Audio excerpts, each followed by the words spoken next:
On this episode of the Houndsman XP podcast, we go to the land down under and talk to a coursing dog Sighthound hunter from Australia.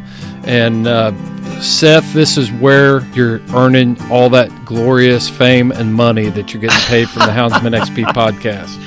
Yeah, maybe one and not the other. We'll let the fans decide which. Yeah. So, well, you're building a new house, so I am. Yeah, so I mean, just think about it. That wasn't possible before you joined Houndsman XP. Not at all. Yep, it's all hound. It's just built out of dreams and hair bones, jackrabbit bones. Yeah. So, yeah, I'm pretty excited about it though. Tell us about Luke. So Luke is a good friend of mine. We met in Australia. Now we met online, and we've been talking for a while. He's just a real interesting guy, and man, he has a wealth of Australia is so weird and so different. The way Australians talk, I swear it's just a different language. You know, draws you in. He's not using Australian jargon when we talk, but just the animals they hunt is just so cool. I mean, we can talk about tree and coons all day, but can you talk about tree and cats? You know what I mean? So right. I just really enjoyed. Yeah. So it was just he's really smart, and he's got a really cool perspective on stuff, and man, I just enjoyed talking to him, and we covered a lot of cool stuff. So I'm really excited for the fans to listen to him and hear what he has to say, because it's very unique. That's what it is. Yes, it is. It's a change of pace from what we know as houndsmen here in the United States and Canada, and I think it's pretty cool to go over to be able to visit over there with Luke and hear how they hunt, the overall perspective of hunting in Australia, and just the overall feeling about it. It's pretty good stuff. So yeah, I am very pumped for the fans to hear this one. Really, I am.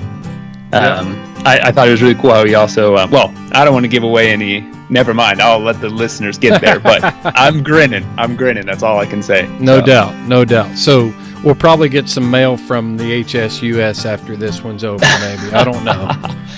That's fine. Yeah, they'll have to.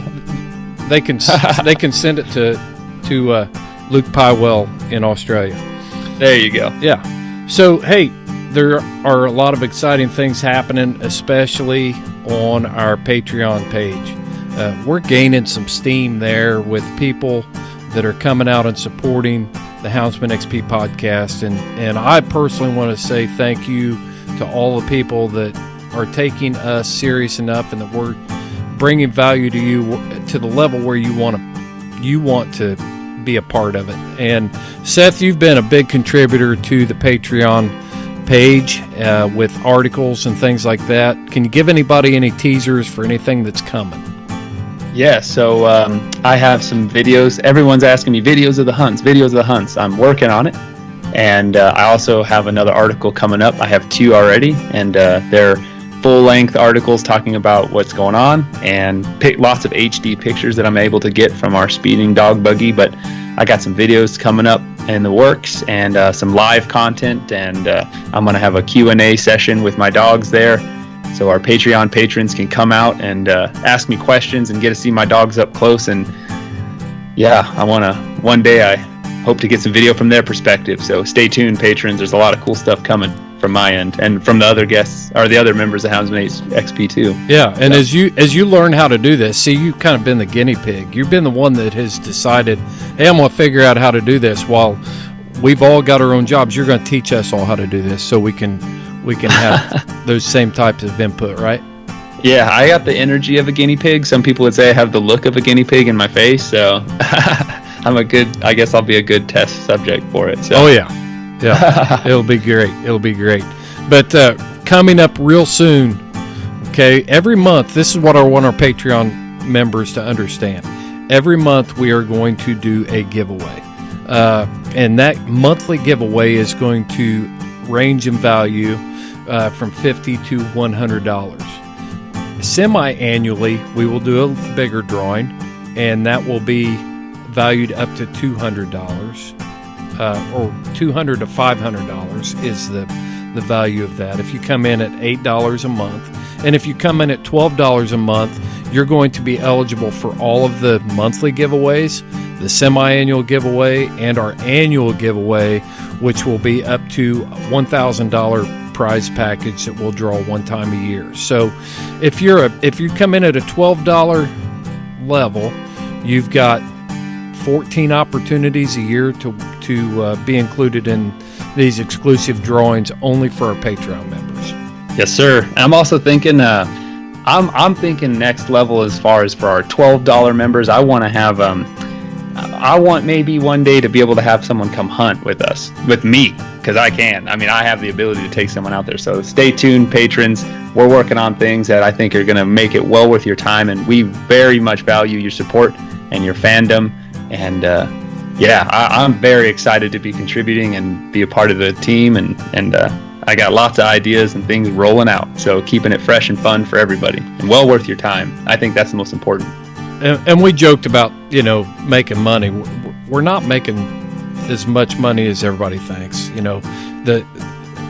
but we do have bills that we have to pay. We've got hosts for podcasts, we've got equipment, we've got cameras that we invest this in, but the main thing that we want to do is bring you the highest quality guest recordings that we possibly can, and that is always done in person. Those are always our best interviews that we have. We have figured a bunch of stuff out on this Skype deal. I watch Fox News, I watch even the biggest podcasts in the industry now are trying to figure out how to do remote interviews. We've been doing it, and we're getting better at it. So, but once things are back to what we would call normal, then we want to get on the road and get out there and sit down with people face to face. And definitely, your patronage on our Patreon account is going to help us do that. But there's one other thing that we're going to do with that money. And Seth, we talked about this. Do you remember what it is? Well, we talked about a bunch of things, but Freedom Hunters. Duh. Yeah. My goodness. I thought we were still talking about traveling. Of course, we want to support Freedom Hunters, and we want to be able to host the Freedom Hunters event that we put on, and we want to be able to go there and have the ability to capture those events in even more high quality than we can now, and we want to be able to continue their important mission of support to our veterans. We want to be able to get people from the field to the field. I mean, and with Houndsman XP supporting Freedom Hunters and vice versa, we can use our money that we generate on Patreon to help veterans get back out in the field and enjoy hunting again, especially with hounds. From our perspective, we can, let me throw something in. Yeah, I agree.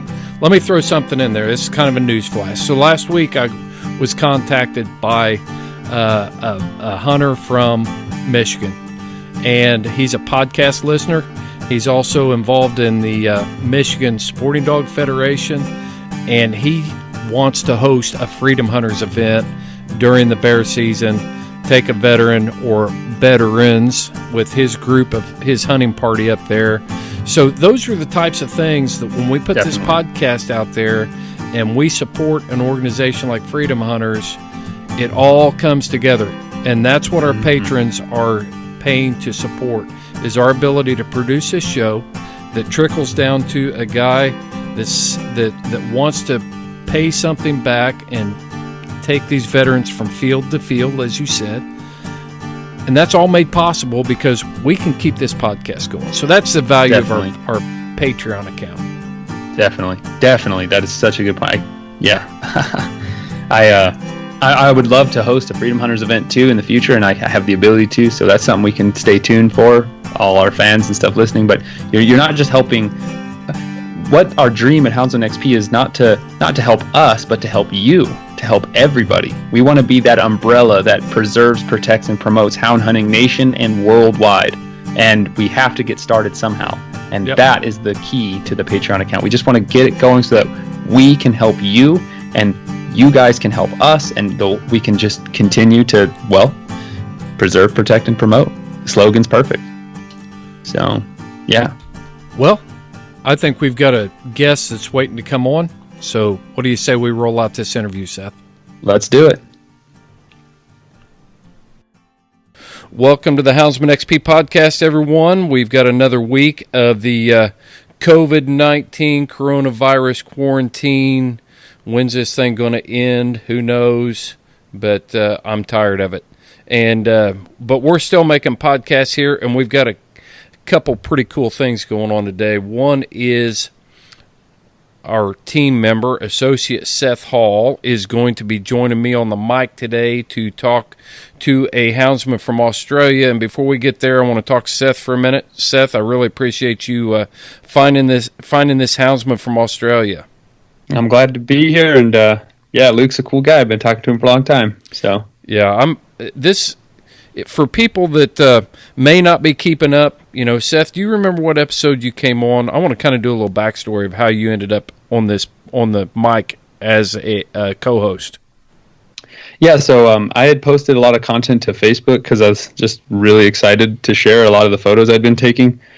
And I met you there on Facebook, and you kind of reached out to me, and you were like, hey, do you want to be on the podcast? And I don't know how to say it, but fangirled a little bit, and I was like, yeah. So, I did episode 40, High Octane Houndsman, and it's a good way to describe me and the dogs, I guess.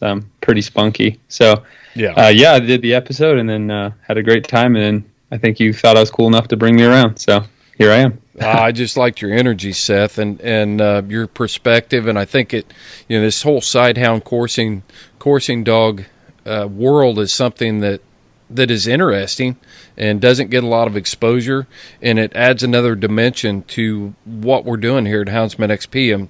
And I've said it before. I know Steve feels the same way, but when it comes down to preserve, protect, and promote this lifestyle that we lead, I don't care if somebody's hunting rats with their terrier or field mice with their yard dog. It's about the ethical pursuit of game animals with our hounds, regardless of what that is. So, we get a lot of messages and stuff. It says, do more stuff about coon hunting, do some more stuff about bear hunting, do this, do that. But, the overarching mission here is to preserve, protect, and promote all hound pursuits in that lifestyle. And it's really more about the houndsman. I really like talking to extreme houndsmen. And so, Seth, you definitely fit that bill. I'm glad you're on board with us. I really appreciate the work you're doing on Patreon with the content you're adding there, and also social media platforms. But this is going to be your show. You and Luke have got a relationship here, and I'm just going to let you run with it, brother. Oh, okay. Sounds good. Thanks. Yep. So you want to introduce our guest? Sure. So this is my buddy Luke Pywell. He's from Australia, and we met online. He reached out to me probably, Luke, like 9 months ago? What do you think? Yeah, something like that, 6-9 months. G'day, guys. How you going? Good, Luke. How are you? I'm glad, and I'll just say a hello to you real quick before I completely turn it over. But from Houndsman XP, I want to tell you that we really appreciate your willingness to come on the podcast and give us Yankees a perspective of what's going on over there in the southern hemisphere. Upside down land. No, good. Thanks for having me on. I guess I don't represent Australia, but I know an awful lot of people that hunt with dogs here and hunt in various different ways as well. So it's a passion of mine. I've been doing it for 15, 16 years, and hopefully I can give a bit of a voice to them. Whether it's entirely accurate or not, we'll see. But yeah. I was always fascinated about hunting with hounds in Australia. Well, hunting anything in Australia, honestly, because it's so different there. And I just thought it'd be so interesting to bring on a new perspective on both ecology and hound hunting and how they work together. Because in Australia, basically, you're just hunting our barnyard, which I think is so cool. Honestly, I think that's awesome. It's kind of unique here. Like Australia, was obviously set aside from the rest of the world until fairly recently, and then European settlement happened, and they brought everything and anything over with them.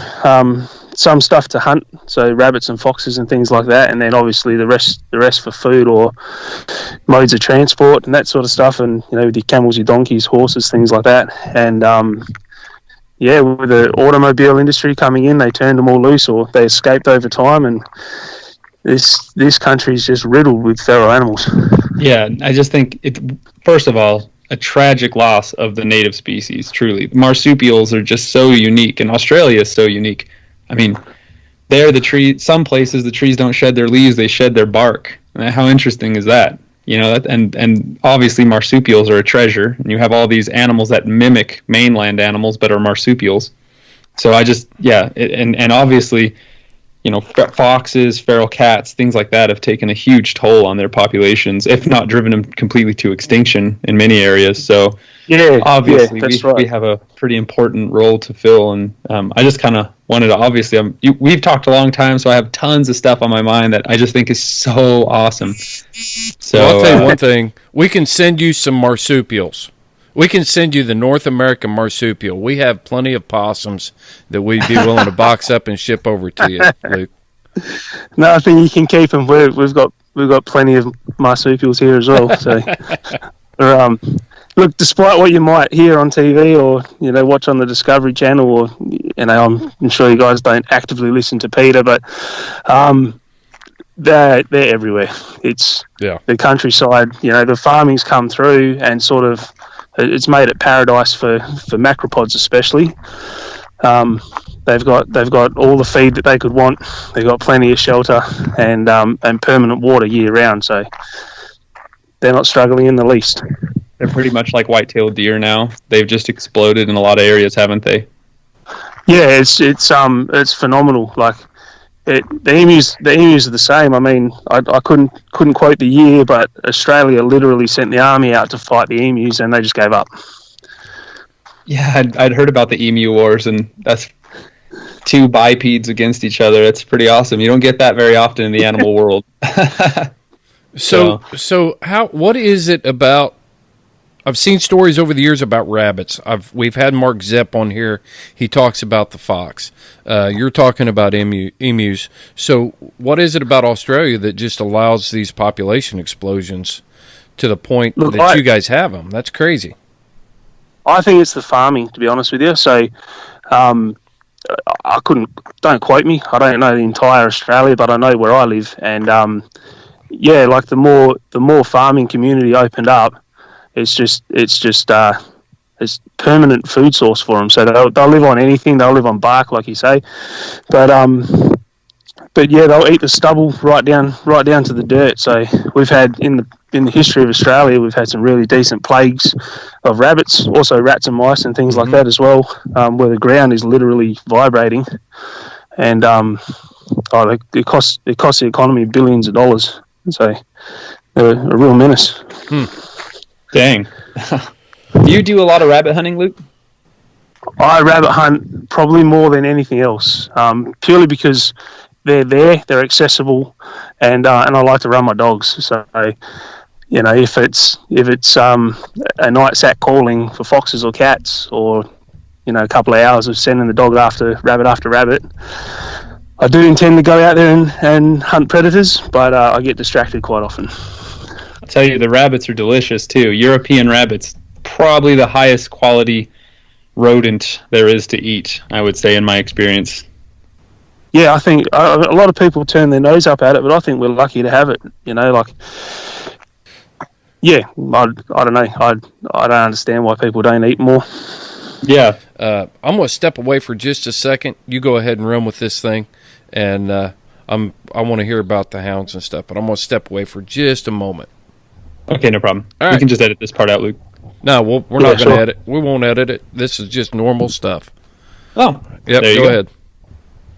Yeah, so Luke, I wanted to ask what kind of dogs you're running after rabbits, because here in America, rabbits are a lot different than the European rabbit. Well, at least in the southwestern United States where I hunt, we have cottontails and we have hares, and cottontails, like the eastern cottontail of the United States, they tend to get into the heavy cover.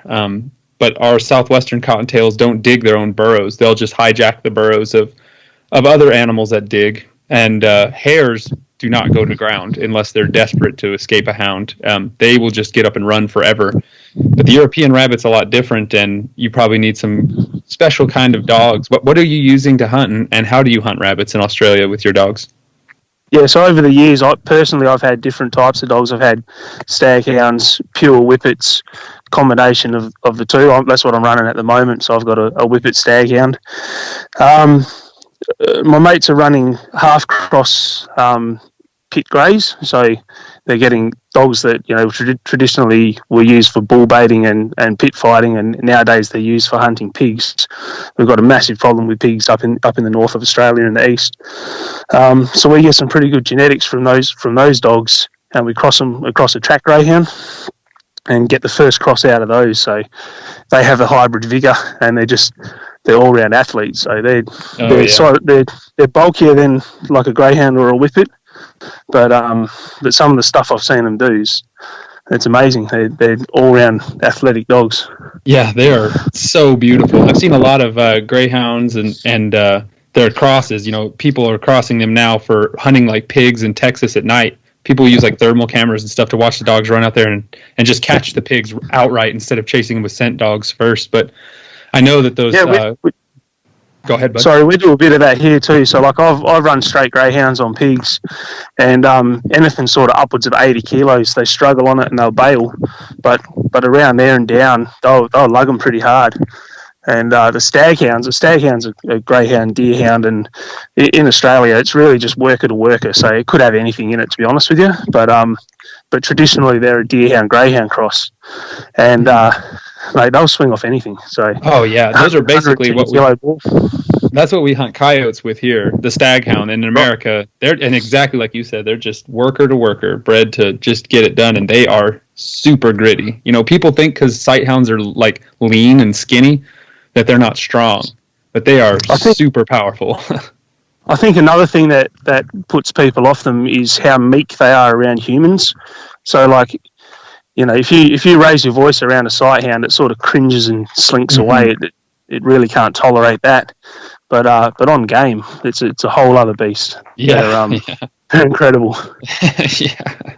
Yeah. The first time I saw coyote dogs in action, I was like, these are werewolves, because they were so friendly, and like you said, they're just so sensitive and friendly around people.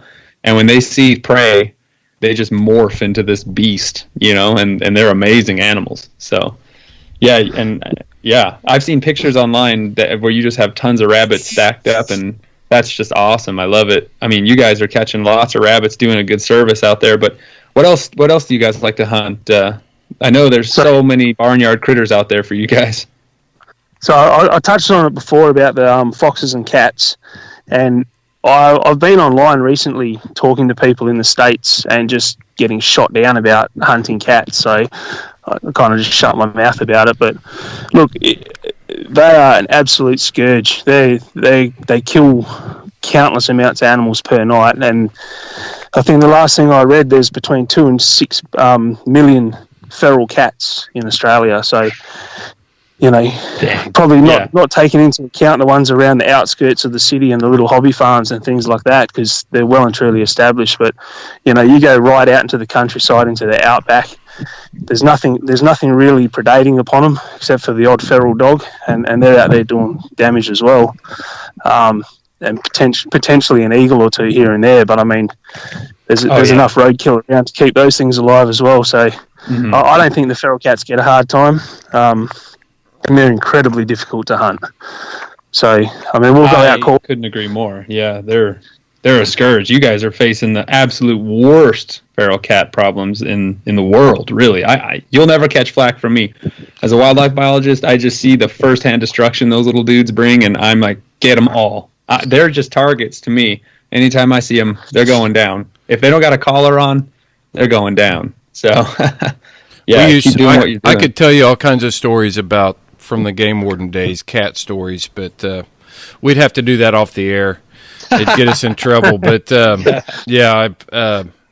it's just a cultural thing. People, when you have an animal like that, people in the United States think of a cat and, Fluffy laying on the couch and being your little friend, and they fail to recognize that I've run into some pretty nasty feral cats out there, being in the outdoors, stuff that was pretty ferocious, and they're the most prolific killers that we have. So yeah, we can't sit back and judge what you're doing in Australia from our comfortable seat over here in the United States. It's not comparable. Mm-hmm. Yeah, I think another reason the cats get a pass is in the agricultural area, they're not causing the same damage that foxes are causing to the farmers. So the foxes are killing the lambs, pulling the guts out of the sheep while they're birthing the lambs and things like that. Whereas the cats, they could potentially be doing a service. You know, they're killing rodents as well as all the birds and the lizards and anything and everything they can get into their mouths. They will. They're not necessarily financially costing the farmers anything, and so they're not targeted by some. And they're a real problem. Yeah, they're just, and they breed. I mean, people that don't understand what a wild cat could be like, I'm like, go grab a raccoon. That's what I mean. That's like, right. Go grab a raccoon that's faster and meaner, like with sharper claws. Yeah. The first time my hounds caught a cat, they thought it was going to be like a rabbit, and my greyhound caught that cat, and when it spun around, my greyhound was like, "Why does this rabbit a cactus now?" Like, and he actually ran away from it. It was pretty good. No, you took the words out of my mouth. I was going to say, we put a dog that's like a 5-6-year-old experienced dog on a cat, and that thing treats it with the respect it deserves, and you put an inexperienced dog towards a cat, that first reaction is very telling of whether or not you got a dog with the genes to continue doing that job or not. So that cat will let you know. The rabbits and cats are a lot different. So you mentioned some other stuff there, Luke, that I'm curious about. You talked about predation on the lizards and things like that. So that was intriguing to me. So you guys look at what's the function? What does it hurt if your lizards are being? What do they do for you, for the Australians? Well, predominantly, firstly, they're there and they deserve to be there. But secondly is the tourism side of things as well. Like, we have some really unique animals here, and, we'd like them to remain here. So I can't quote the stats, but cats are responsible for more extinctions in Australia than anything else. Right. Followed, I think, pretty closely by foxes. Foxes aren't to be underestimated, but it's cats are the real problem. And they're just they say they got 9 lives. Well, that's for a reason. They're incredibly difficult to hunt. Mm-hmm. I wanted to ask you that question and I'm glad, I like the way you answered it, because they live here and they deserve to be here. And I also wanted to show that most people don't think about a lizard, and we classify our animals, and we give them statuses within our cultures. And especially things that can be identified as a house pet. A lot of people would say, you take my wife, for instance, any snake that's alive is a bad snake. So sure. There's nothing off limits for her. For me, I look at it and think, why would you think that? A king snake is valuable. This rat snake is good. But as humans, we try to humanize and give each animal a status within our life, and lizards are not looked at as warm and cuddly, and you don't cuddle with them and stuff like that. So why save them? Yeah. You know what I mean? Yeah. Yep. So I guess people do the same thing here. It's mainly the city-bound people that never leave the cappuccino strip. They're sitting there drinking their soy lattes or whatever they're doing, and they're very opinion-ated on what happens in the bush. Yes, but that's the same here. Out there. Welcome to the world of wildlife biology. Yeah. How many of them do you bump into out there, Chris? Seth, rather. Yeah, Seth. I ran into him too, but Seth, you're current. You roll with it, man. Yeah, well, I'm a field tech, so I'm working out in the field a lot. But when we do outreach stuff, and I keep my ear really tuned into what's happening legislatively around New Mexico, especially, and it's both sides. You know what I mean? It's not just one side. It's not just the soy latte liberals or whatever. It's also everybody's got their own opinion on how wildlife should work, and it's rare and refreshing when you get to hear someone that's just kind of trying to be trying to be mindful of both sides, because it's very complicated, and like everything in wildlife management is super complicated, as it's a metaphor for everything in life. I mean, everything has a rich, complex story, and luckily, in my opinion, feral cats are one of the few that are pretty black and white. You can just be like, they are bad. Like, there's really no good side to wild cats in Australia. So our government, for the last 4 years, they had a target by the start of this year. I haven't actually researched to see if they made it or not. In the last couple of years, they plan to kill 2 million cats. So awesome. That was their intention. Whether they achieved it or not, I don't know. I know there's a bunch of American celebrities jumping up and down about it, but went ahead with it anyway because glad we could help. Yeah. Yeah. So, Luke, I got a question for you. What do you hunt foxes? Because I was very curious about that. How do you hunt a fox in Australia? Like, how does it even work? So, there's multiple ways to do it. If you're like right out in the wheat belt or the outback with big open plains, you shine a spotlight around at night, you'll see its eyes, and you can pretty much drive up to it. I've seen some videos on YouTube of coyote hunters doing a similar thing with their dogs. Mm-hmm. Drive a reasonable distance, dump the dogs, they run after it, course it a few times, and catch it and kill it. That's if you have the luxury of having massive open tracts of land, but most of what we got here is not like that. So the foxes, they tend to hug the ridge lines or the bushes or the creek lines and that sort of stuff where a vehicle can't follow. And so generally what we do is we'll get to what I would call a foxy looking area, and prior to seeing the fox, so we're predominantly hunting at night, and if you shine a spotlight around and you see a fox, you see it because you see the reflection of its eyes. Mm-hmm. And well, those eyes could be looking in one of 360 degrees, right? But they're looking straight at you, and they're looking at you for a reason, and you're already busted. So we pull up, a little bit further away than where we think they are, or think they are likely to be, and we'll call to them. So we use a bunch of different mouth calls, and something that represents a rodent or a small animal or a rabbit or something like that in distress. Mm-hmm. And then we'll have a quick flick around with the spotlight. If you see some eyes, obviously that's where it's coming from. Keep calling, and then when it gets close enough, turn the light on and off a few times. When it's close enough, drop the spotlight on it solid and release the dogs, and they'll chase it down. So you run in those half-breed pit greys after the foxes too? Do they work well for them? Pit greys work well. Like, we run straight whippets on them as well. Whippets have a bit of a harder time with them. I prefer to use a bit of a bigger dog because they just kill the fox so effectively. Mm-hmm. So they'll grab it wherever they happen to grab it, usually on the back leg somewhere, and sort of dust it across the ground. And as it's sliding, an experienced dog will transfer immediately to the back of the neck, mm-hmm. and then basically cervical dislocation. So, the way you would kill a chicken in your backyard. That's how you're killing that fox. So yeah, very, very quick. How big? People how big liken is the fox? Sorry, Seth. How big are your foxes? I reckon around 5 or 6 kilos. So I don't know what that is in pounds. Oh man, you're gonna make me do math. Yeah.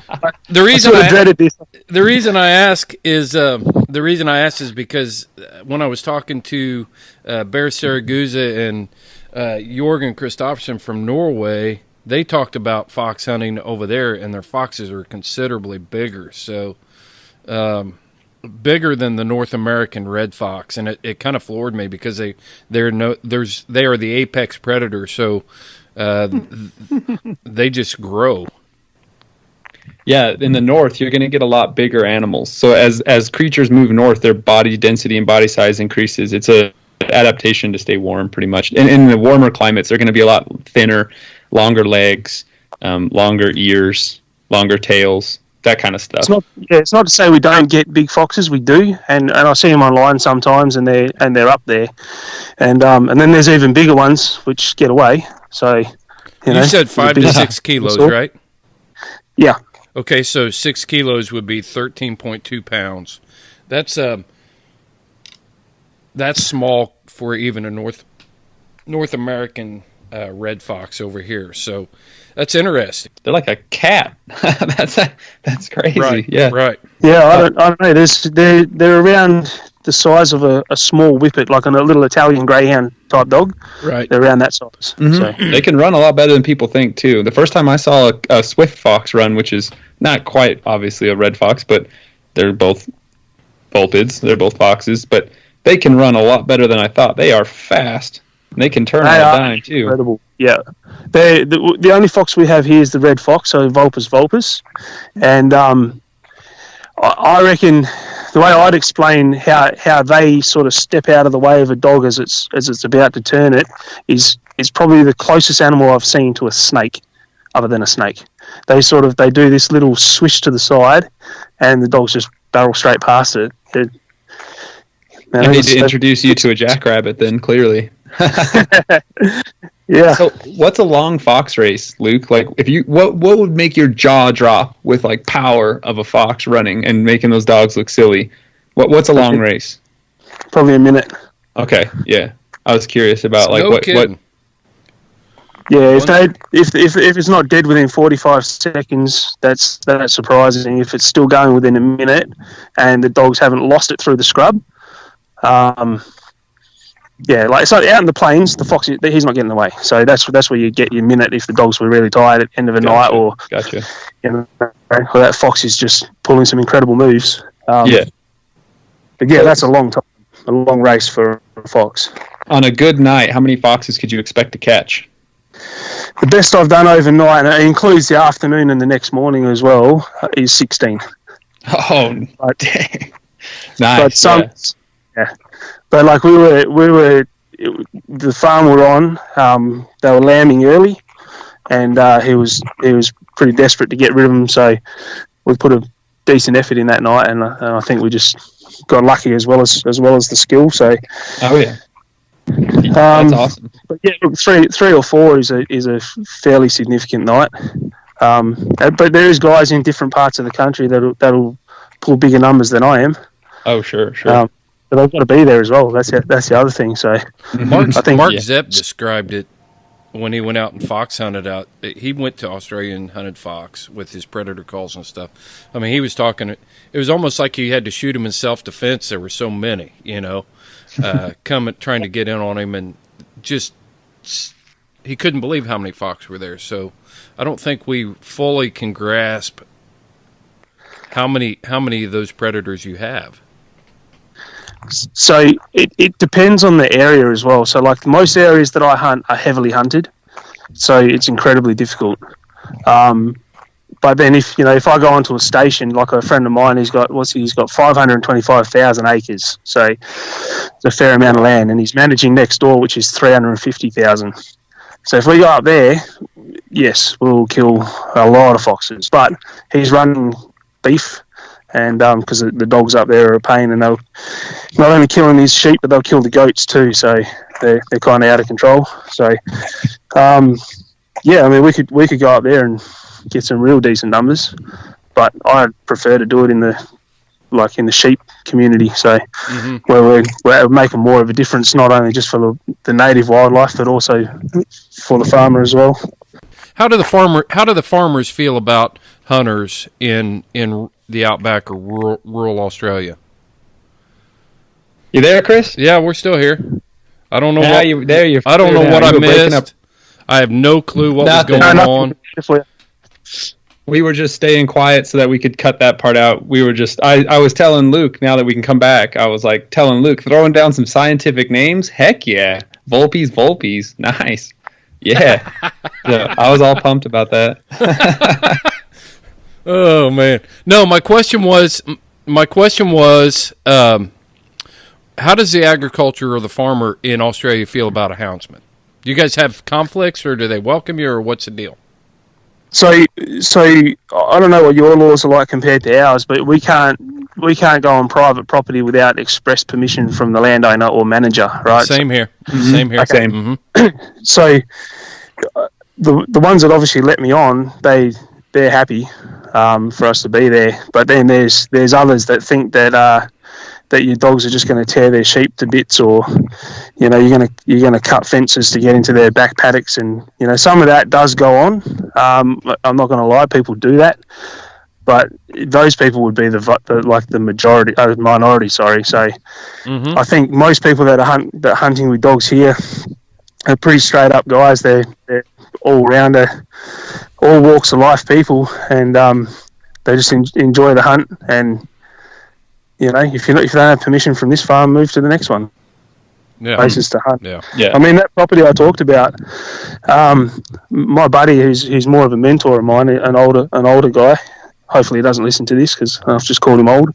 But look, he took years to get us down there. He was talking to that cocky or farmer for a period of time, and eventually we got down there, and sort of to paint the picture, we showed up with these 2 greyhound cross type dogs, and they had tracking collars on them, they had electric collars on them, and we had a rifle with us. And the deal was, if we lost the dogs, we could find them. They had the tracking collars, same as what they use for the pigs.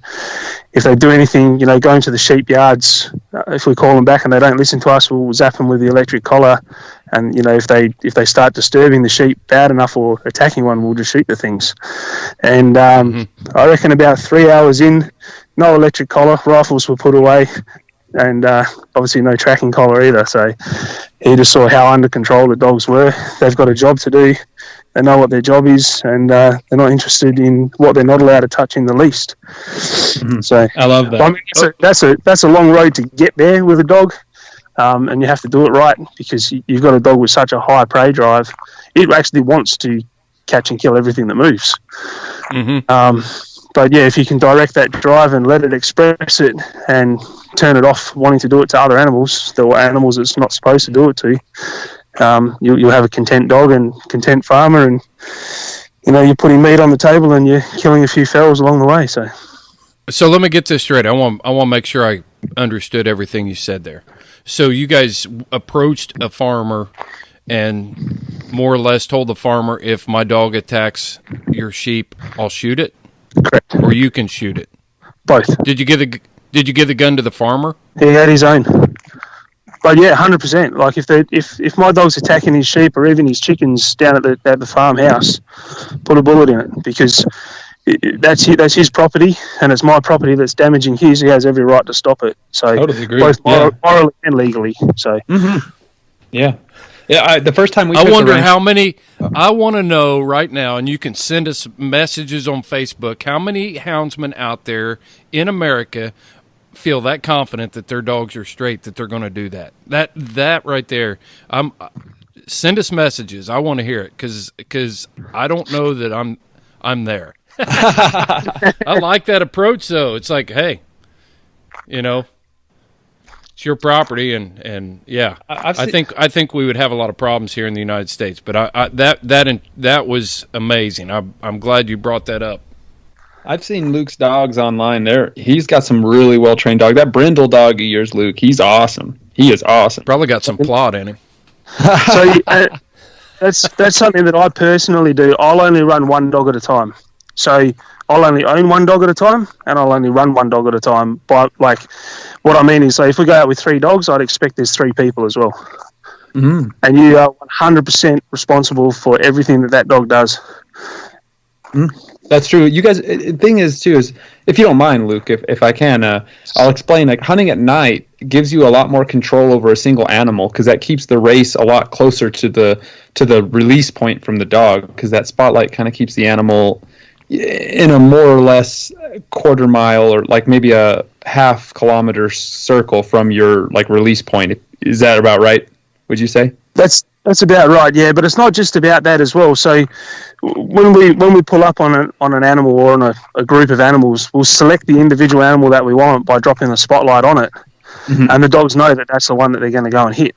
And that's the one they'll chase. They'll run past everything else and they'll go to that one. So that takes some training to get them to that point.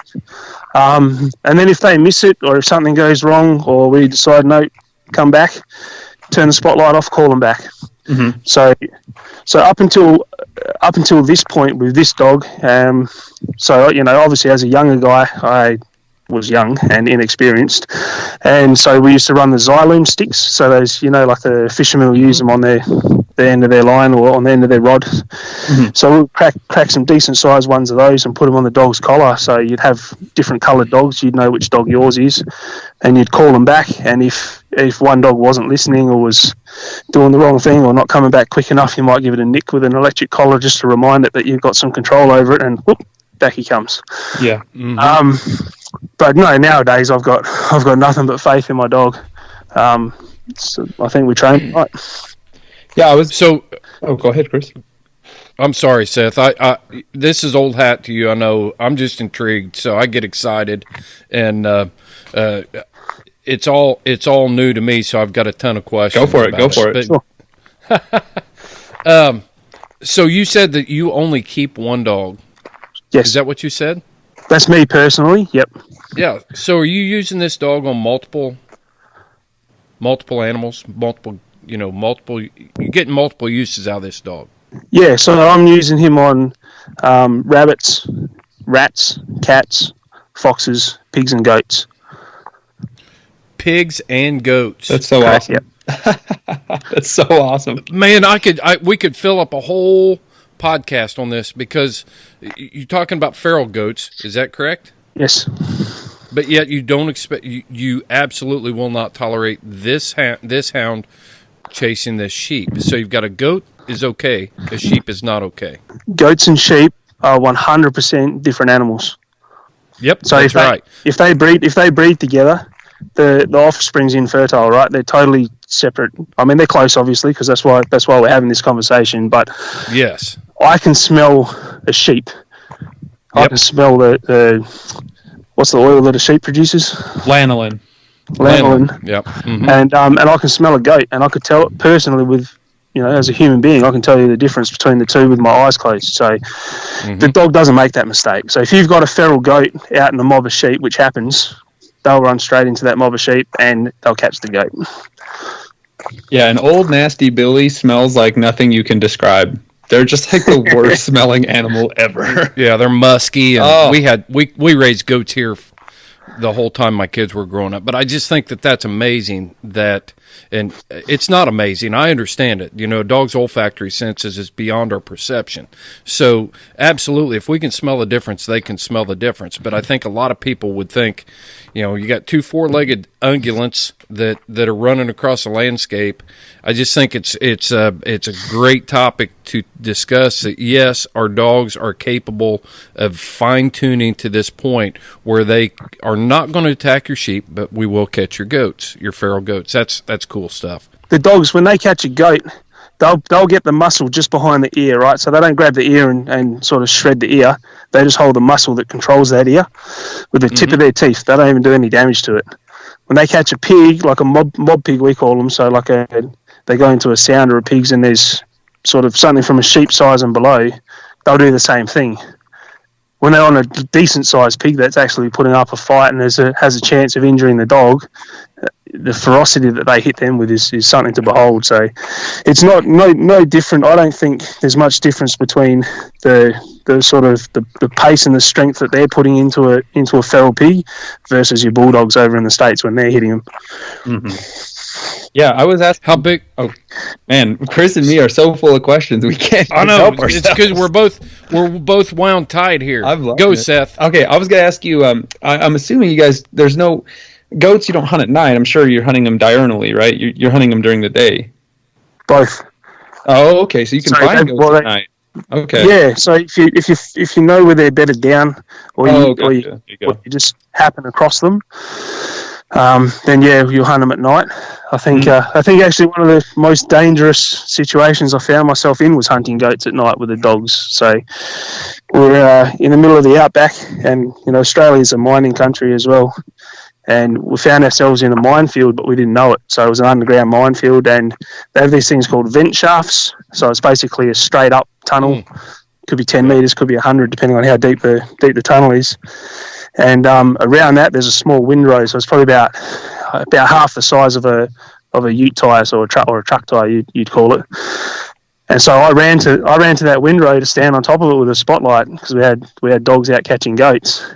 And just as I went to step forward, I shone it down on the ground to see what I was going to stand on. And I'd sort of half committed to going as well.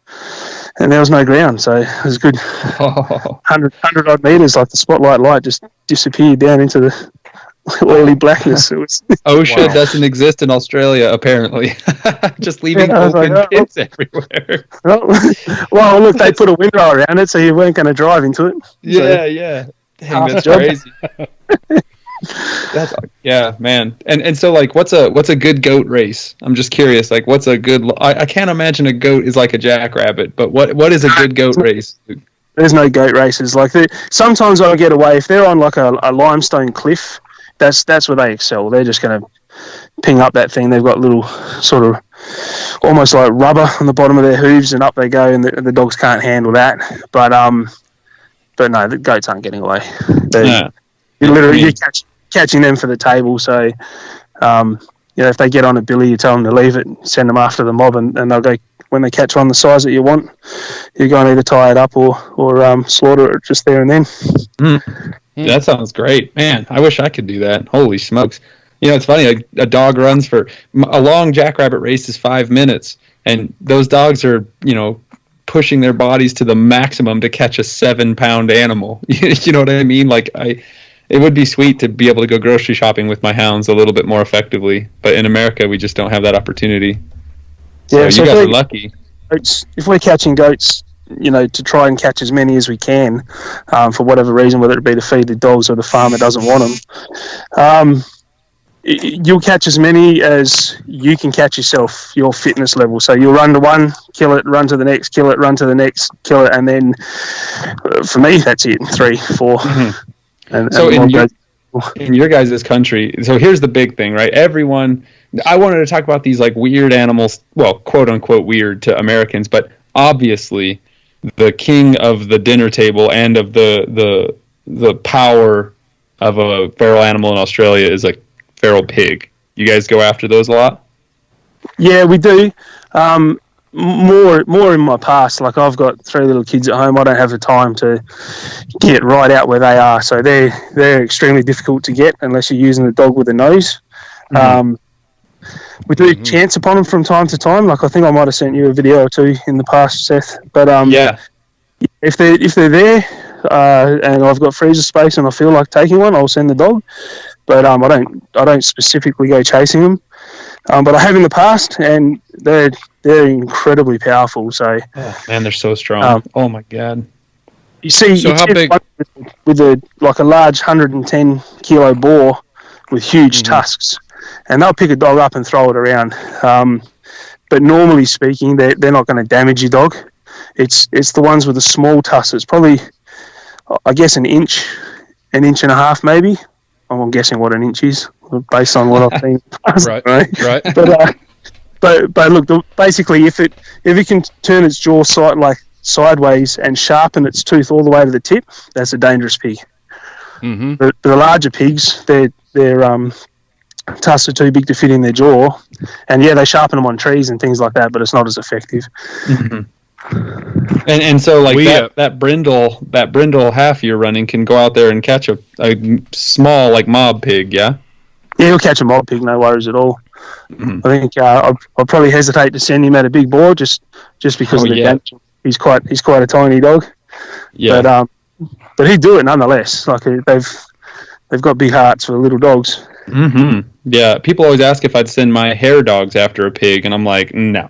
Like, obviously they have enough speed to catch it, but I mean, my dogs are like a scarecrow covered in muscles. You know what I mean? Like, they are not bred to bring something so powerful as a pig down. And I mean, I know they could hold it, but they need a lot more power, and having that half pit in there, it'll give your dog a lot of grit and a lot more like tenacity to hold too. But I mean, do you guys have a big culture in Australia of hunting pigs with like scent hounds like we do in America, like in the South, where they use like cur dogs and then a bulldog as a catch dog, or are you guys using a lot more like armored sight dogs like stag hounds?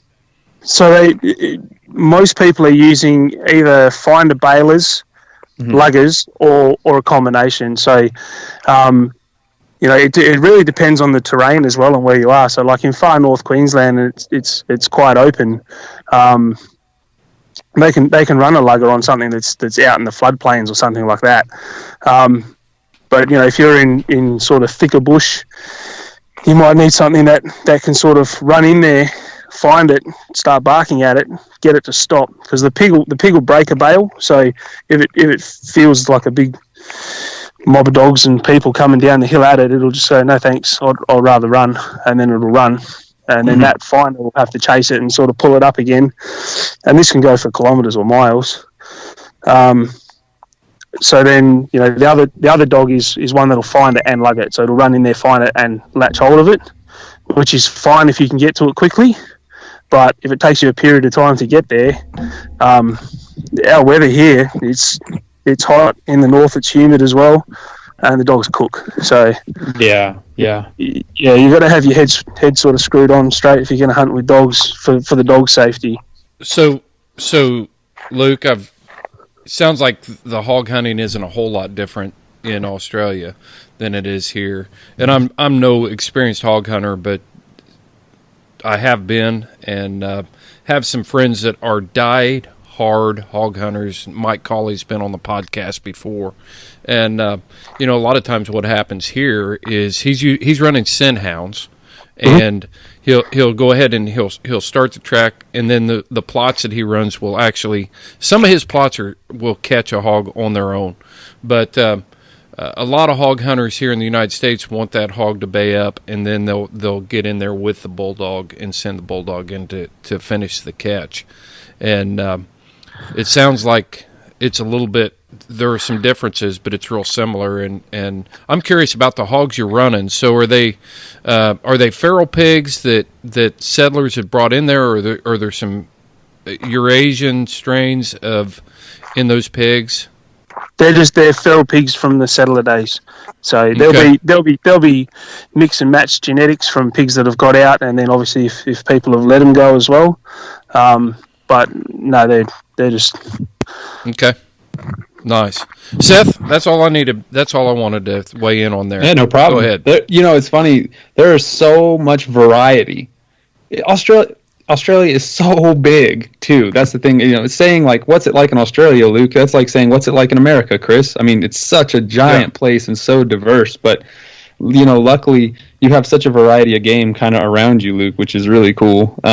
One thing I was very curious about, and the first thing I was kind of really thinking when I started talking to you, Luke, is, okay, so you send a dog out at night, and you guys run, because you guys are running at night, you have more time to hunt in the year because it's not so hot, right? So, My first question was, 9 out of the 10 most dangerous snakes on the planet live in Australia. Do you ever worry about your dog getting tagged by a dangerous snake when you send it out there at night? I mean, I would be pretty worried about rattlesnakes if my dogs are running through brush at night. Look, it's a concern, yeah. But the thing is, so your dog's at risk out there hunting, but I think it's at more risk sitting on the couch, getting obese, and going brain dead. So it can happen, and it does happen more so to the terriers. And if I was running terriers personally, I would take the effort to snake proof them. But with a Sighthound, that thing's either running flat tack at something, and all the snake proofing in the world's not going to help it, or it's attached to something and going around in circles. And again, it's not going to be paying attention to a snake on the ground. It's doing its job. It's going after exactly what you told it to go after. So, if it gets tagged, it gets tagged. Snakes are out all hours of the day and night. But look, I guess snakes don't want to bite you. They want to slither away and hide, same as any other animal. They just want to escape. So, unless you're messing with them, you're pretty good to go. Like, I've even stepped on them in the bush. So I stepped on a tiger snake once, and it told me off, but it didn't bite me. That's very lucky for you. Yeah. But I mean, the other thing with our snakes too is we don't have vipers here. So if you're just wearing a pair of jeans or something along those lines, their teeth aren't going to get through those to get you. So they have very, very small teeth. Interesting. I did not know there was nothing in the family of Viperidae in Australia. That's that's cool. I didn't, or at least in your area, I suppose, or period. Yeah, that's Nice. crazy. Well, don't quote me, I guess, but I'm very confident there's no vipers here, so That's cool. I mean, despite the fact that you guys have like man-eating crocodiles and all the dangerous snakes and spiders and stuff, that's cool. Yeah, I think insects kill a lot of people here. Like, you know, if we've got the feral honeybees, same as you guys do, so they're probably more dangerous than anything else if you're being realistic about it. Mm-hmm. Mm-hmm. And I know a lot of guys talk to me, you know, that don't hunt with dogs, and I know a lot of hunters who, you know, the archery or rifles or shotguns or whatever, and they're saying, oh, you know, but your dog's going to get damaged. Well, they've been on tens of thousands of runs over, like I've been hunting 15, 16 years, and I have a lot of friends that hunt with dogs, and I can count on one hand the amount of significant injuries to those dogs. Whereas I got guys that fight professionally, and I can count on two hands the amount of significant injuries that they've received. You know, so yeah, I think it's true. You know, like a greyhound. I've got nothing against track greyhounds, by all means, race your greyhounds, but they're in more danger of dying track-related deaths than our dogs are in the bush, in my opinion. So, yeah, you know, their heart gives way after a race, or they crumple their body up when they hit a fence or something like that. Well, so is hound hunting pretty big in Australia, Luke? I mean, a lot of Americans think that no Australians are allowed to have firearms, period, of any way, shape, or form.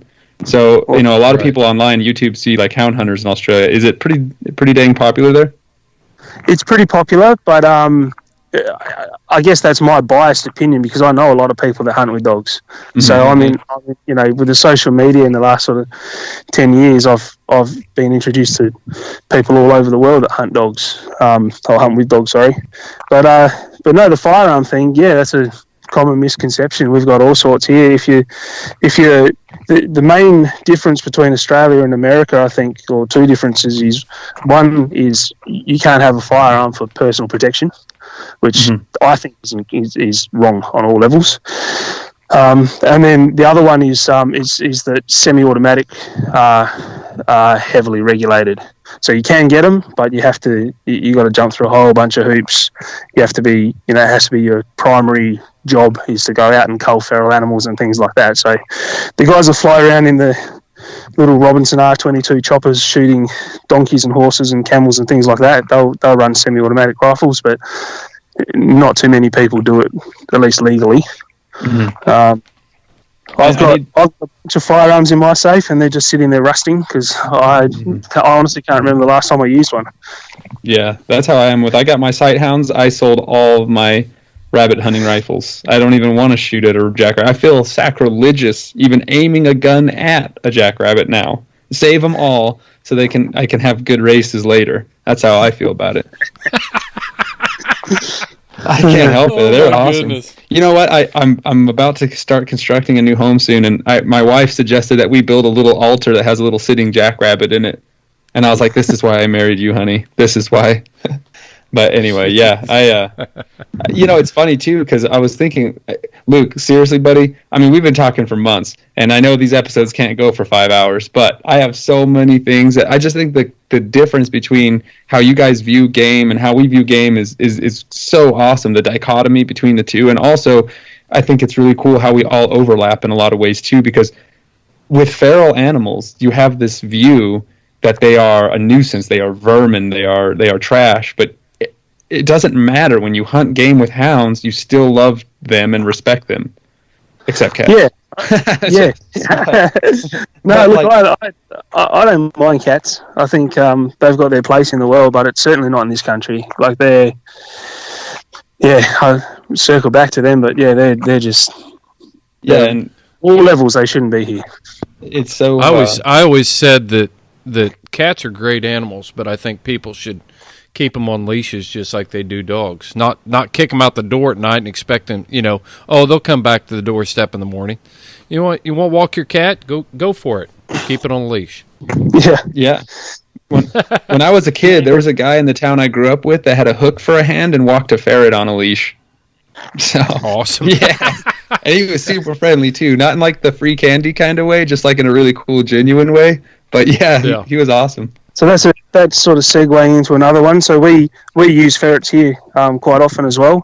So in the daytime when the rabbits are in their warrens, we'll go out and either flush them directly to the dogs just to give the dogs a chase and the rabbit a fighting chance, or we'll put some pouch nets around the holes and then some long nets between where their holes are and where you reasonably expect them to run to. And that comes with experience, but you kind of work it out pretty quickly. And go hunting rabbits during the day. That'd be awesome. Can be pretty exciting. Yeah. I've always wanted to try that. One day when I'm rich and famous, Luke, I want to come to Australia and videotape all this, because I'm like grinning ear to ear just the entire time thinking about chasing goats and putting up nets for the rabbits and using ferrets and falling into mine shafts and all that good stuff. So, yeah.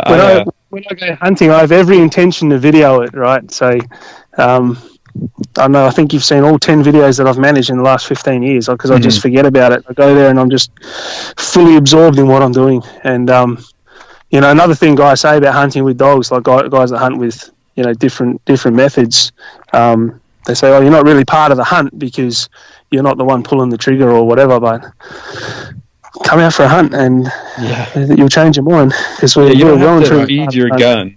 So you don't have to train your gun either. You know what I mean? Like, you don't have to keep your gun alive and work with it, build a relationship with it either.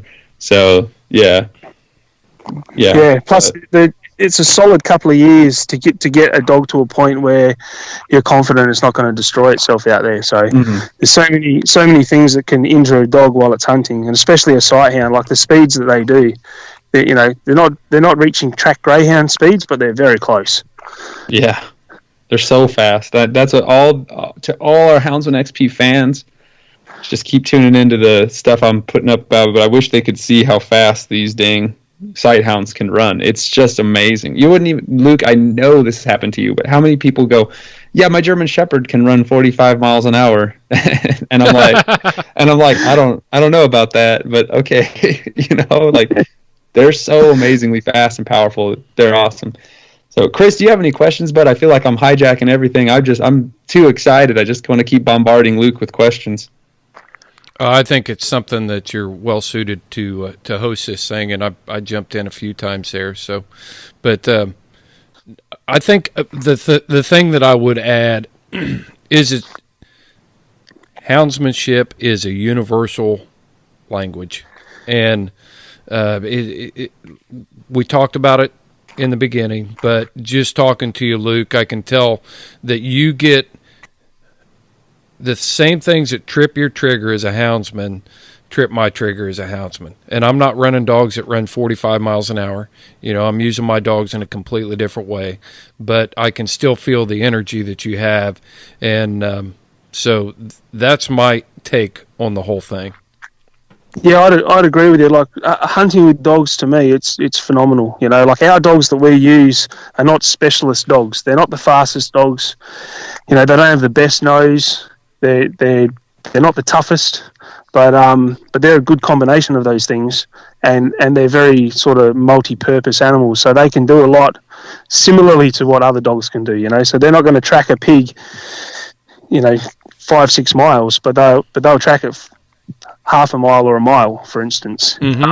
So they're reasonable at what they do, and they produce meat. So, sure, catch for our animals. And look, when they don't. Like, it happens, things get away, and that's what makes it exciting. Heck yeah. One thing that I've been able to develop from producing this podcast is the respect and the perspective that just because it's not the way I hunt here doesn't mean that you're doing something wrong. And just because you're hunting a type of a dog that I personally would not hunt doesn't mean that you're doing it wrong. If I sent you one of my blue ticks, it wouldn't suit you because that's not your game. And if you sent me a Sighthound to Indiana, it's probably not going to suit me because it's not my game. So I really enjoy talking. I've said this before, but I am always the beneficiary of producing this podcast by being able to talk to you, expanding my understanding of how houndsmen around the world are using their hounds and developing those relationships and respect. So kudos, man. It's cool stuff. Yeah, Heck yeah, dude. To me, that sort of, I agree with you wholeheartedly, and that expands out to hunting as well. Like I don't think there's any reverence in what anyone does. So someone hunts with a bow, good, go hunt with a bow. Someone shoots a duck out of the sky with a shotgun, like to me, like that's probably on the border, like it's.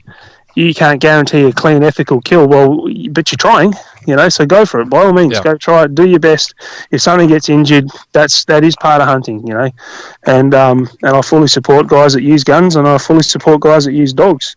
The only thing I'll say about the dogs is I genuinely don't think the animals feel any pain.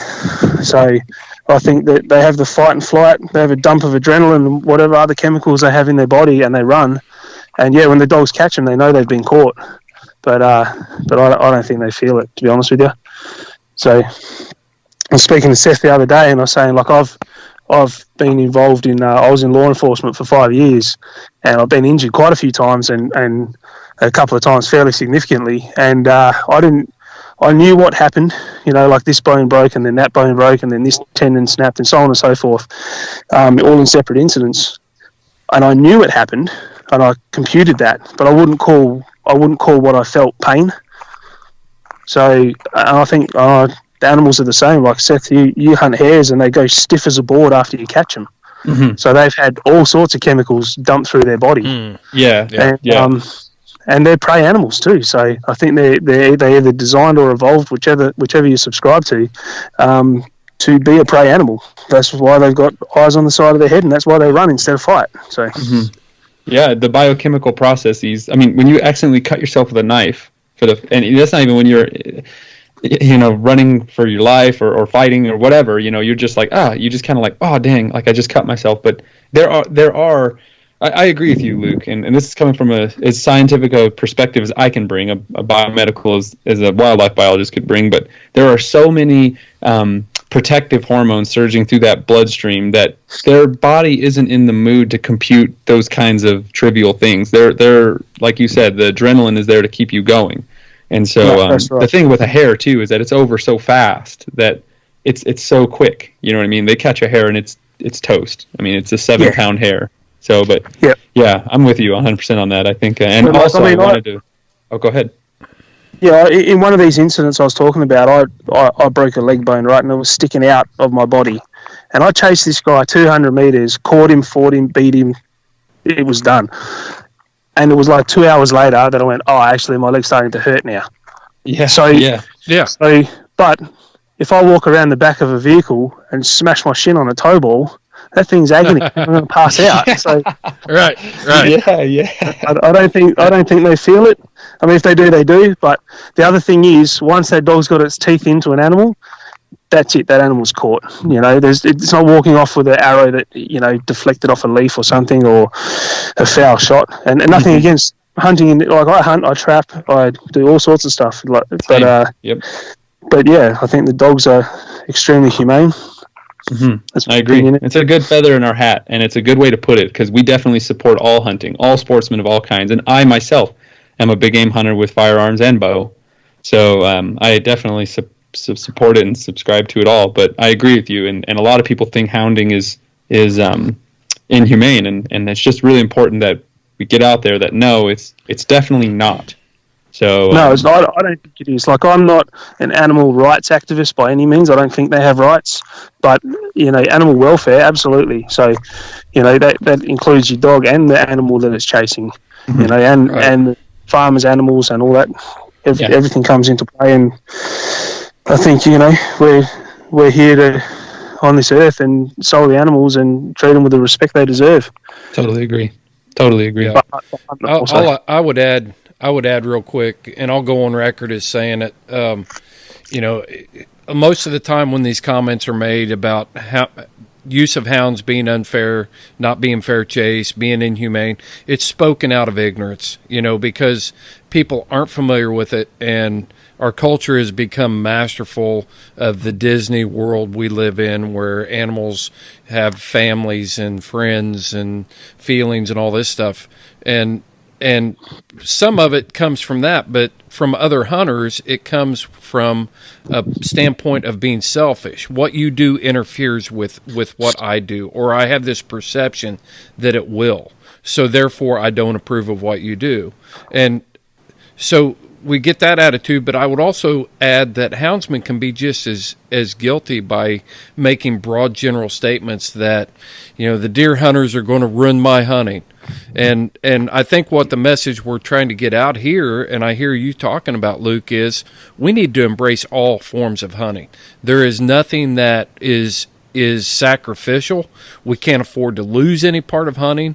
And in order for us to continue to hunt and carry on the lifestyle that we do, we're going to need all hands on deck, and we need to be figuring out how to make all the friends we can, because individually we cannot stand without these other hunting groups. Agree. So I'd agree with that, and I'd go one step further to say, and I don't know if it's the same in America, but it certainly is here.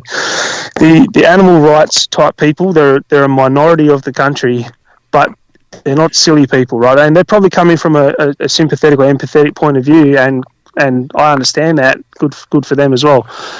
But they're smart. They go into they lobby. They go to Parliament, or they're members of Parliament, and they slowly erode your rights one at a time. So death by 1,000 cuts. If they just said no hunting, everyone would stand up and look after each other. But if they say, no fishing in this lake, no shooting with a bow, no shooting with a shotgun, right, or and they slowly start to erode your rights. Well, eventually you run out of them.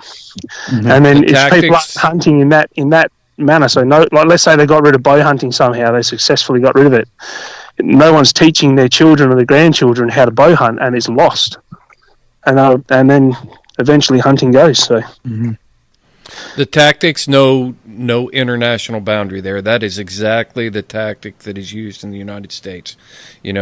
We just say, well, we don't want to ban all hunting. We just want to take away this barbaric part, this unfair part, and they control the we allow them to control the narrative.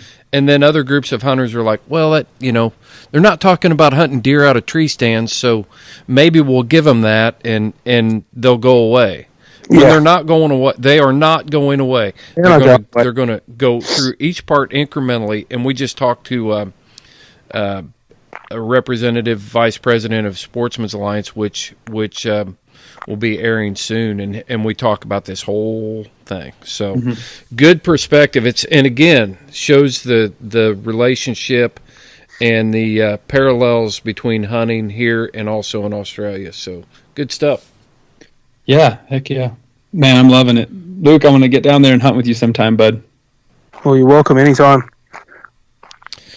Well, I think what else have we got to cover here, Seth? Oh, man. I've asked the majority of the main points I had written down, but I could keep going for hours and hours and hours, because I also really wanted to emphasize, how you work with dogs and ferrets together and stuff. Luke, you got any final thoughts? I think Seth mentioned terriers before, so we can just quickly chat about them if you want. Yeah, go for it. So the guys run two main types of terriers here. So they run Jack Russell Terriers and Patterdale Terriers. I personally prefer the Jack Russells because they're, in my opinion, they're a lot weaker than the Pats.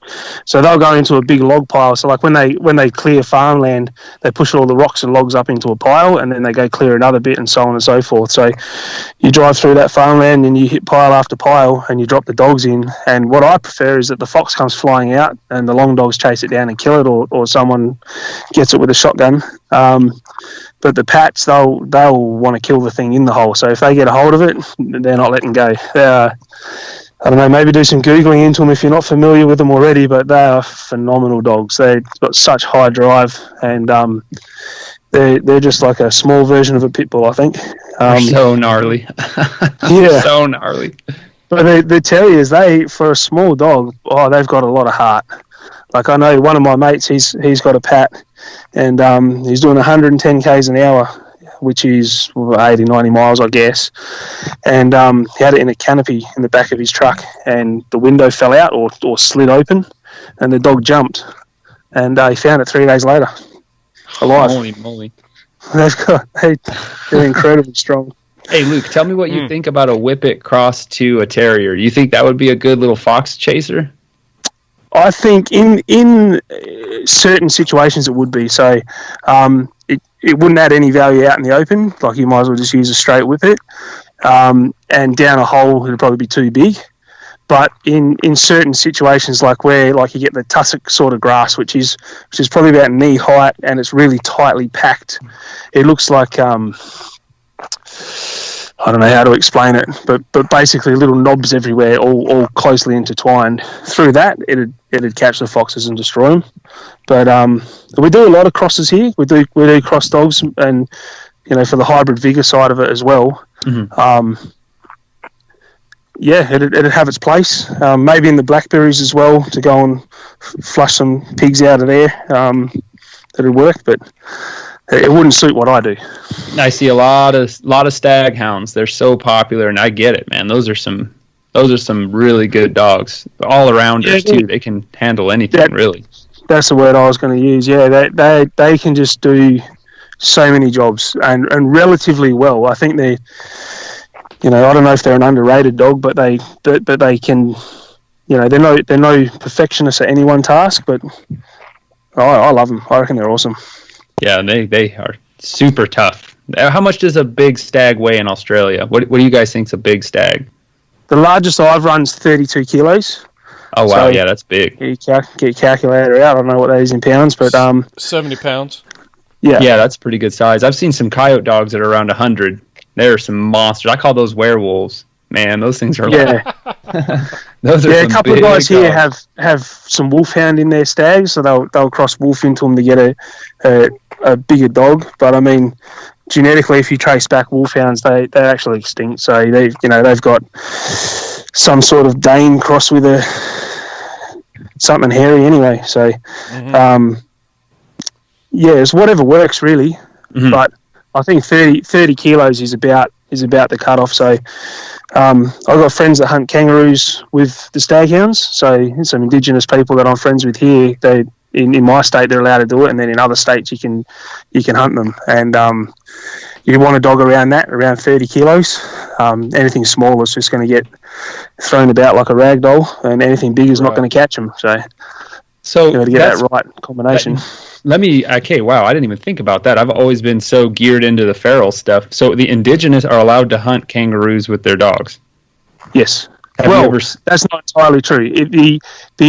If they're a tribal person, or if they're an elder of a tribe, then they're allowed to, but not anyone who happens to be Indigenous. So if they're living in the city, working 9 to 5 sort of thing, probably not so much. It's a real grey area, and it's probably very culturally sensitive. But yes, there's definitely lines in the sand, and it's just a matter of which side of that you're on. So sure. I've been out with the Indigenous guys with their roo dogs a few times, and it's incredible. I mean, if you don't mind, I'm just trying to imagine that. Like, I can't imagine that. What's that like? Like, how do you do that? So, go ahead. Yeah, either night or daytime, they've got to get them. They've got to get the dog to see the roo. Predominantly at night. So you drive into a paddock or a low-lying scrub, so you can put eyes on a kangaroo and the dog sees it, and then release the dogs. And it's not dissimilar to a hare or a fox or something like that. I mean, they're chasing an animal to catch it, and the animal's running to get away. And kangaroos are incredibly fast. Like, if you jump on Google and see how fast a kangaroo is, I think they find another gear or two when a dog's after them. I'm not sure where they got their stats from, but I'm pretty sure a dog wasn't chasing it, because, boy, they move. And the thing is, too, are you what species were they hunting? I mean, red kangaroos are like giant bipedal rat elk or something. They're like humongous. Like, what are you hunting? Well, not you. What were they hunting? Yeah, I've hunted, or I've been with them and hunted reds, greys, wallabies, and wallaroos. And wallaroos are sort of shoulder height animals, and they are just little nuggets. And to me, I think they're the most dangerous of the lot, like more so than a big red. I mean, the big red guy, if he gets a good kick in on your dog, he's going to damage your dog. But the wallaroo, he sort of tucks into a ball and just fights sort of tooth and nail. And wow, yeah, and they got some pretty formidable claws, don't they? Yeah, they do. Like, I mean, it depends where they are. If they're in the rocky country, they get ground down to little nubs, and you know, then the danger to the dogs there is falling off the side of a sort of a small limestone outcrop or something. But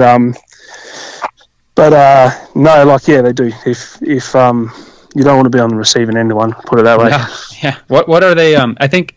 Well, if the world hasn't seen this video, there's a famous video of an Australian guy that runs out and punches a kangaroo in the face that's trying to strangle his pig dog. And I was thinking, you ever go out there and try to catch him, Luke? So I can segue into that if you want. So what happened there is his dogs were out of the ute. They'd smelled some pig odor, and they were casting. So they were sort of zigging left and right, trying to kind of like echolocation, but with their nose, pick up where these pigs are. And the kangaroos were asleep. There was a mob of them asleep, and the dogs bumped into the kangaroo, and the dog has no intention of touching the kangaroo. That type of dog, and Greg's his name, Greg Tonkins. That was his dog, Max. And the kangaroo jumped up, grabbed the dog on its chest plate, and sort of tackled it because it was too close to run away.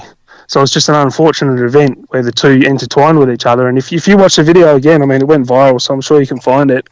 That dog has zero interest whatsoever in that kangaroo. He's just standing there. He's averting his gaze. He wants nothing to do with it. He's like, no, this wasn't me, Dad. Greg obviously goes across to disengage it too. And look, those boys had rifles in the car. They had every right to shoot the kangaroo, and he chose not to. And yeah, you've got all your comments online. I saw a lot of them, but I challenge you to stand up to a kangaroo that shapes up to you and see it. Yeah, that was. Wow, that's cool that you know him. Wow. Dang, Luke, you get around, bud. Yeah. I know all the cool people, Steph. That's how come I know you, mate. Yeah, that's true. Let me ask, when you were hunting with those indigenous guys, what are they running after the kangaroos? Are they using like big stags, or what are they? I'm trying to imagine what a good roo sighthound looks like. So they're using staghounds, but generally speaking, they're using short-haired staghounds. So most of the guys that I know are up in the goldfields and you know, and in the north of Western Australia. I live in Western Australia, and so they have a short-haired version. So they've crossed deerhound, greyhound, and worker to worker, same as everyone else has. But they're running the short-haired ones so they don't overheat. Oh, so gotcha. The other thing that we get in certain sections of our bush, and again, it's all different, with the really wiry-haired sort of deerhound-looking stags, we get a lot of burrs. And pretty much every single plant here except for a gum tree has a spike of some description on it. So our bush isn't great. Yeah, it's like New Mexico. Everything's poisonous, stabby, or a combination of both. So yeah, that's crazy. Yeah, that's cool. The short-haired stags, I think a lot of people call those cold-blood greyhounds here in America. But again, there's so much. That's why I was so pumped when you were throwing down scientific names, man. Like, there's common names for like one thing can have 20 different names. So yeah, that's cool. And then again, like, I mean, do you guys armor them up, or like, well, again, do they armor them up, or they just run them flat out and the dogs figure it out? Or no, they run them flat out. So a couple of the guys I know will run a sort of a fairly thick collar, and it's a loose fitting collar, so it's like made out of seatbelt webbing or something along those lines. And the idea there is that. It's difficult to explain, I guess, but when the kangaroo gets caught by the dog, it's not standing up, right? So the dog chases the kangaroo. This thing's flat out doing whatever its top speed is, and the dog basically trips it over, it goes for a slide for several meters across the ground, and as it's sliding, the dog picks a place to grab, right? So an experienced dog, he'll grab it on the stifle muscle, which is like between its hips and its knee joint, basically, and a nice big deep bite, and just give it everything it's got, shaking, and as the animal tries to defend itself, the dog will pull backwards, which no doubt you've seen dogs do that. Shake it again, and then when it feels the roo start to weaken, or it senses its opportunity to transfer, it'll go for the back on a big roo anyway. It'll go for the back of the head, and oh wow, and try to do that cervical dislocation I was talking about earlier. On a small roo, it'll just trip it over, grab it over its shoulders, crush its chest, shake it, and it's dead immediately. Like, it's a small to medium roo's got no chance against a greyhound type dog. But the bigger ones that put up a fight, yeah, they've got to sort of wear them down a touch, and then slip around and do that. So, but the roo's defending itself against the dog, and a big one's difficult to kill. So when it's on its back, it's kicking its legs basically up under its own jaw, just missing the side of its head, and then kicking out as best it can towards the dog. And it'll continue to do that. Like I've seen the toes go in their eyes, and the boys have to pull the toe out, and the dog doesn't get blind. Its eye gets pushed to the one side, and then it comes back, and it's just sitting there wagging its tail. So man, dogs are awesome. They're amazing creatures. Yeah, But so if the roo kicks past the dog's shoulder or up past its throat, and it connects with this collar, its foot goes between the collar and the dog, and because it's such a wide collar, it's not choking the dog out at all. It's got all this surface area to disperse that energy, and that foot's now out of the game. So, and then does the kangaroo stop kicking with that leg, and then the dog just can maneuver better? Or? Yeah, so their legs, they've got really strong muscles in one direction and really weak muscles in the other direction. So, wow, the guys just go up and they'll grab a kangaroo, like one hand on each foot, and pull it out. It'll kick towards them. They'll go for a bit of a hop backwards, and then pull it out. Basically, dog pulling one way from the head and then pulling the other way from the toes, and then they'll transfer those legs into one hand. And you've got enough strength in an average person's arm to stop that kangaroo from being able to pull its legs back in. Wow, it's like a pig. Yeah, it's like wheelbarrow on a pig. Go and pick it up by the back legs and flip it over. Chris, let's go to Australia and we'll drive north with Luke, and we'll go up to those gold fields, and let's see you try to wrestle a kangaroo down, Chris. I don't know about that. I want to go over there though, because there's a lot of cool stuff in Australia. You guys can actually drive Toyotas with diesel motors and all the cool stuff that's outlawed here in the United States. You guys can do over there. It seems like, that's for sure. There's some neat stuff. Yeah, there's Oh, go ahead. The country's packed full of laws, right? So, and this is the other thing that we have to be really careful is, not only is there different laws for different states, but then there's different laws for different, I think what you might call counties, and we call shires within those states. So something that's legal on one half of my mate's farm is illegal on the other half, because there's a crazy. One that runs up to it. So, yeah, you have to be incredibly careful what you do. I'm gonna recant a little bit here, Luke. There are a lot of cool things that we can do in the United States that you can't do over there too. Yeah, both. That's for sure. So it's a two-way street. I'm gonna recant that statement a little bit. I want to take Luke to Texas, where like one guy made a law and they just like beat him up, and they were like, "Never mind, you can do anything you want." like when I go to Texas, it's insane. Fully automatic rifles, thermal scopes, everything. They were just like, "How do you want to hunt a pig?" And I was like, I don't know. And they're like, "Well, any way you want is legal." So yeah, it's crazy there. It's awesome though. Yeah. And that's the other thing, as far as legality is concerned. Like I don't break any firearms laws, and I don't break any dog laws either. So the reason being is, like, going back to what you said at the start of the podcast, is, we're our own worst enemy if we go flaunting laws and getting caught, getting charged, and getting convicted. And people love it. Like you said, how would you know that Greg snotted a kangaroo if it didn't go onto a viral video? Mm-hmm. True. And I'm talking to you about destroying the things with dogs, and I think people would have kittens if they saw what we do or what people do. But at the moment, it's legal. It depends how much people jump up and down about it. And people are going to go have kittens just based on normal ag life, even here in the United States. People don't understand what butchering a chicken is, or their own meat. We live in a society where people kill their meat with their checkbook, and meat grows on the meat tree and is produced in this nice little cellophane wrapper, and somehow the meat fairy puts it in the display case at the grocery store. So we can't keep tiptoeing around all that stuff. It happens, and it's part of life, and we can't be apologetic about it, but we don't need to be reckless with the information either. And the point of podcasts like this is to explain reasonably and with as much nuance as possible why and how, because the story is so deep and complex, and so that's the most important part, is that we're out here explaining these things and talking about it in an honest and real way, and hopefully a very sincere way, that someone that's kind of on the fence about it can be like, oh, okay, like these guys really do love the quarry, they love the land, and they love their dogs and the sport, or the lifestyle. It isn't a sport. It really is a lifestyle. There's so much to it. Mm-hmm. And it's just like the whole feral cat thing.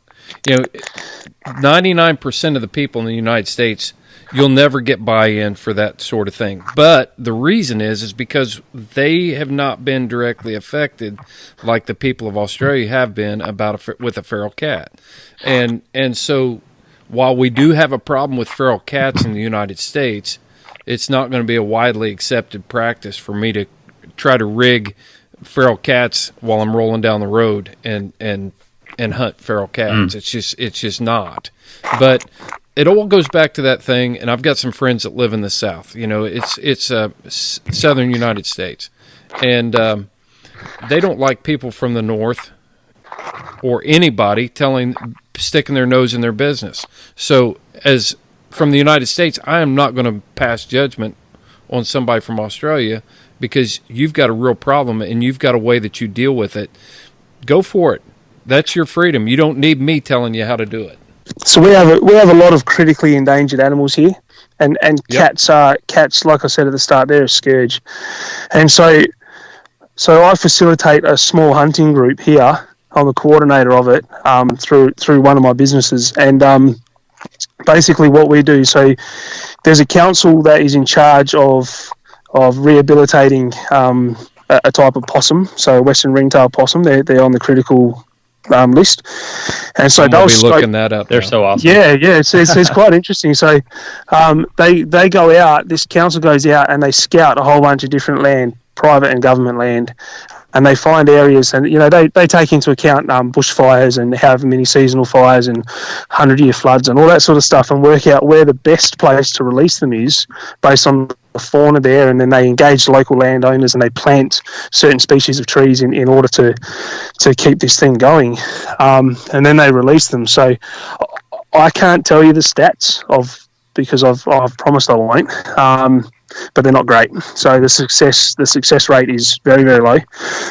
So what we've recently been engaged to do is they will do an audit of the area with trail cameras and bait stations and things like that, and try to get an understanding of the population density of cats and foxes, and then they'll give us a target, and we'll go in, and once we've achieved that target, then they'll go and release those animals. So it's the first time it's been done with a purely volunteer group of people. So our laws are really convoluted, and so if we do it on a purely volunteer basis, it gets rid of all the red tape, so we can go in there and do what we need to do. Yeah, it's really good. So they recognise what we're doing through my private company. I've sent you some of the photos, Seth, of the cats and foxes hanging on the fence, and the fact that we're able to catch those animals. And for the government, we can't do it with dogs, right? So because it's touchy-feely and they don't want the greenies up in arms, but we can go in there and shoot them. So that's what we're doing on a volunteer basis. but yeah, it's incredibly difficult to catch a cat or even to shoot one. So yeah, and I think what you guys are doing is amazing.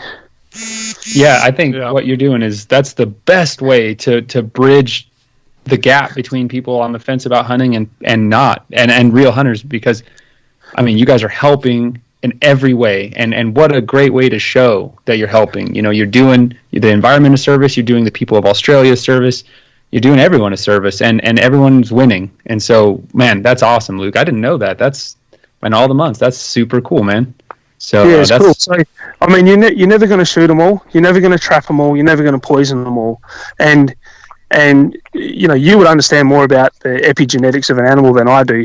But you know, you cull out the most of them, and the ones you've got left are only going to breed incredibly difficult animals to poison, trap, or shoot. So, look, I think in the future, I think using dogs, so using like a specialist dog, like a Springer Spaniel or something like that, to go and locate that cat in order for you to shoot it, or send the dogs, or flush it out of the pile, or you know, scare it out of a tree, or whatever the case may be. That's up there, and I'm talking to them about it. It's going to be a long road, but that's how we'll actually mop up the final ones that are there, and they're the ones with the genetics that you need to mop up. You don't want those ones breeding. So, yeah. Well, I think a guy worth googling is a guy called Steve Austin, and he does that specifically with springers, and goes all over the world and goes out to islands and rids them of rats and things like that. And he's an incredible sort of advocate for using a dog for a function. You know, he uses them to find numbats and koalas, and even to detect water leaks underground for the water corporation. So, you know, because the water's got some chlorine levels in it. And this guy's amazing. I would say to all the listeners, and then I'm good, but I tell you right now, the listeners need to do two things. Google what a numbat is, because that is the craziest little animal ever. And also they need to Google what a bilby is, because a bilby is like if a kangaroo and a jackrabbit had a baby together. And they're like very in danger now because of cats. And so my dream is to come to Australia. I want to climb at Grampians National Park. I want to see a bilby. I want to see an echidna. And I want to see a numbat. And then also now I want to hunt with Luke and see Chris tackle a kangaroo. So, well, those days are gone, man. We bump into those every now and again. But in all the years I've been hunting, and I spend a lot of time in the bush, I've seen one bilby. Oh, no. Yeah, that broke my heart. Yeah, we see quolls out there fairly often. So if you're QUOL, if you're on Google and you're looking up numbats, you might as well have a look at the quolls. So yeah. But once this possum thing's underway, the next one for us is actually numbats. So there's a place in Williams in Western Australia where they're going to be releasing a bunch of numbats. So some that were bred at the zoo, and then others that are being taken care of by volunteers and coordinated by one of our state universities. So we'll be getting in there as well. So, but I'll coordinate that with a thing we call it the red card, right? So there's several in the state, and it's a volunteer basis thing where people go. It's a fox shoot, and they do like they get a bunch of farmers and introduce them to a bunch of recreational hunters, and they have a shoot overnight and a tally. And you know, through one of my businesses, and my brother as well, through one of his, we donate to that red card every year, and prizes and things like that. And digressing, and tell me to shut up if I need to, but my pet food business, and so basically I've organised with all the facilitators of the red cards that any meat that is salvageable for pet meat, so goats, deer, pigs, rabbits and so on, gets donated to him. He puts it through his minces and sells it as raw dog food. So awesome. Head on in, all the fur, everything that a dog needs goes through the minces and comes out packaged. Awesome. Nice. That's sweet. Nice. Well, Luke, most of the time we have problems with guests not wanting to talk. You know, they get nervous, and so the conversation gets awkward and things like that. We've done pretty good on the podcast. It's most of our guests have been outstanding, and you've certainly not disappointed either. I think it's amazing what you guys are doing over in Australia with your hounds.